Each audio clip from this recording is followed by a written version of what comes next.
اعوذ باللہ من الشیطان الرجیم بسم اللہ الرحمن الرحیم قال الامام موسیٰ بن جعفر علیہ السلام انہا الصدیقۃ الشہیدہ۔ ایام عزائے فاطمیہ ہمارے درمیان حاضر ہو چکا ہے اور ہمیں اس کی اہمیت کو سمجھنے کی بہت ضرورت ہے۔ جب تک کہ ہم ان زمانوں کی اہمیت کو اور جناب سیدہ پر وارد ہونے والی مصیبتوں کی اہمیت، بزرگی، عظمت اور سنگینی کو درک نہیں کر پائیں گے، اپنے قلب میں اتار نہیں پائیں گے، اس وقت تک اپنی حد بھر جناب سیدہ کی عزاداری کے اس زمانے کو ادا نہیں کر پائیں گے۔ سب سے اہم بات یہ ہے کہ ہمیں یہ سمجھنا چاہیے کہ یہ عزاداری روح خلقت کی عزاداری ہے۔ یہ سب سے اہم چیز ہے کہ ہمیں اس درجے پر پہنچنا چاہیے کہ جناب سیدہ روح و حقیقت مصطفیٰ حضرت محمد مجتبیٰ صلی اللہ علیہ وآلہ وسلم، اس لیے کہ حدیثوں کے مطابق آپ حقیقت مصطفیٰ ہیں، شجنت المصطفیٰ ہیں، یعنی وہ شاخ ہیں جس سے پیغمبر اکرم کی جڑ وابستہ ہے۔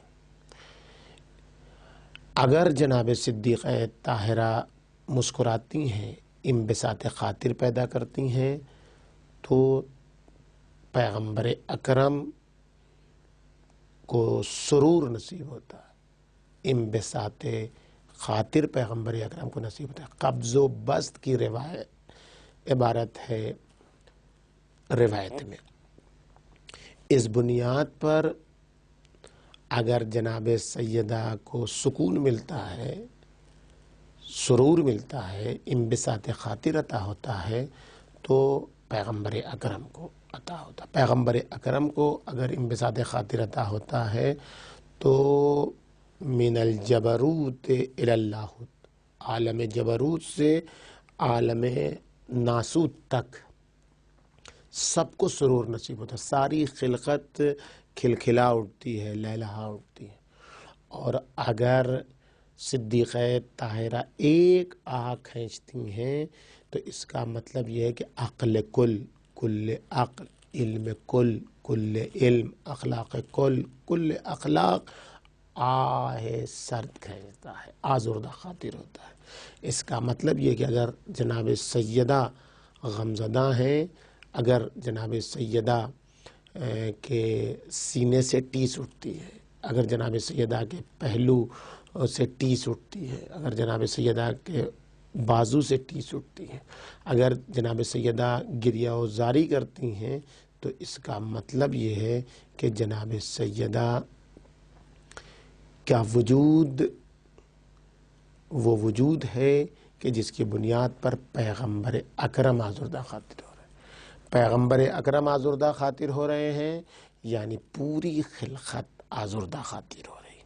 پس جس زمانے میں صدیقہ طاہرہ آزردہ خاطر ہو رہی ہیں، اس زمانے میں تمام مسلمانوں کو عزاداری منانی چاہیے۔ یہ پہلا مرحلہ ہے اہمیت ایام عزائے فاطمیہ کا، جو تمام مسلمانوں سے مربوط ہے، اس لیے کہ فاطمۃ شجنۃ منی یبسطنی ما یبسطھا ویقبضنی ما یقبضھا۔ یہ وہ روایت ہے جس کو ذہبی جیسے محقق نے کہا ہے کہ صحیح ہے، جس کو ذہبی جیسا محقق اور ناقد صحیح کہہ دے، اس کو کوئی دوسرا رد نہیں کر سکتا ہے۔ پس ذہبی کے قول کے مطابق فاطمیہ کی اہمیت تمام مسلمانوں کے حوالے سے، یعنی فخر رازی جیسوں کے حوالے سے، محمد ابن مسلم میں صاحب صحیح بخاری کے حوالے سے، مسلم ابن حجاج نیشاپوری کی، صاحب صحیح مسلم کے حوالے سے، ان لوگوں کے حوالے سے اس بات کو سمجھنا ضروری ہے اور درک کرنا ضروری ہے کہ فاطمیہ کی اہمیت کسی فرد بشر کے لیے نہیں ہے، تمام مسلمانوں پر لازمی اور ضروری ہے۔ اگر ان کو پیغمبر اکرم سے عشق ہے، اگر وہ پیغمبر اکرم کے موالی ہیں، تو ایام عزائے فاطمیہ میں انہیں عزاداری منانی چاہیے، سر و سینہ پیٹنا چاہیے، اس لیے کہ غم مصطفیٰ غم عالم اسلام ہے، غم روح کائنات ہے۔ جب پیغمبر اکرم روئیں تو خلقت آنسو بہاتی ہے۔ جس زمانے میں، جن حالات میں خلقت اشکبار ہے، ایک مسلمان کے اوپر لازمی ہے کہ وہ جناب سیدہ کی عزاداری پر غم و علم کا اظہار کرے، عزاداری کرے۔ یہ اہمیت کا پہلا مرتبہ ہے عالم اسلام کے حوالے سے۔ دوسرا مرحلہ انشاءاللہ آئندہ جلسے میں بیان ہوگا۔ السلام علیکم ورحمۃ اللہ وبرکاتہ۔